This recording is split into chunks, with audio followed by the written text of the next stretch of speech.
সদৌ 108 মৃত্যুঞ্জয় কৰ্মচাৰী সন্থাৰ প্ৰতিবাদ সচলৰ প্ৰতিবাদস্থলীত শতাধিক কৰ্মচাৰী বহিছে প্ৰতিবাদত নিবিদাৰ দফা পুনৰ বিবেচনা দক্ষ শ্ৰমিকৰ হাৰত মজুৰি প্ৰদান অতিৰিক্ত শ্ৰমৰ বিনিময়ত মজুৰি প্ৰদানকে ধৰি দীৰ্ঘদিনীয়া দাবীৰ সমৰ্থনত এই প্ৰতিবাদী কাৰ্যসূচী দাবী নামানিলে অনাগত দিনত জংগী আন্দোলনৰ আশংকাৰ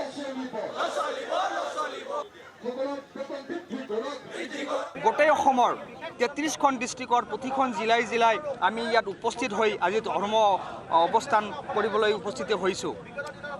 প্ৰথমতে এটা কথা স্পষ্ট কৰিব বিচাৰিছোঁ, এই এশোৱাৰ ছাৰ্ভিচটো আমাৰ অসমৰ তথা মৰমৰ অসমৰ মুখ্যমন্ত্ৰী তথা আমাৰ বৰ্তমানৰ স্বাস্থ্যমন্ত্ৰী মহোদয় হিমন্ত বিশ্ব শৰ্মা ডাঙৰীয়ে প্ৰথমতে আমাৰ এই এশোৱাৰ ছাৰ্ভিচটো অসমত প্ৰৱৰ্তন কৰিছিলে আৰু তেখেতৰ দূৰদৃষ্টি তেখেতৰ উচ্চ চিন্তা মানদণ্ড যে এশোৱাৰ ছাৰ্ভিচ এটা এনেকুৱা এটা ছাৰ্ভিচ যাতে অসমৰ প্ৰতি গাঁৱে ভূঞে যে গাড়ীৰ অভাৱত বা এম্বুলেন্সৰ অভাৱত যাতে কোনো এজন মানুহৰ মৃত্যু নহয়, সেই মৃত্যুৰ হাৰ কমাবৰ কাৰণে এনেকুৱা এটা মহান ছাৰ্ভিচ অসমৰ ৰাইজৰ কাৰণে উৎসৰ্গা কৰিছে।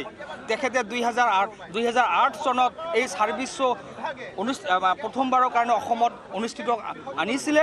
আজি 16 বছৰ পাৰ কৰিলে। এই 16টা বছৰত আমি ঘাট প্ৰতিঘাটৰ মাজেৰে আমি কাম কৰিছোঁ। কাম কৰাৰ পাছত আজি আমাৰ ন্যায্য প্ৰাপ্তিৰ কাৰণে আজি আমি ইয়াত অৱস্থান ধৰ্মঘট কৰিবলৈ ওলাইছোঁ।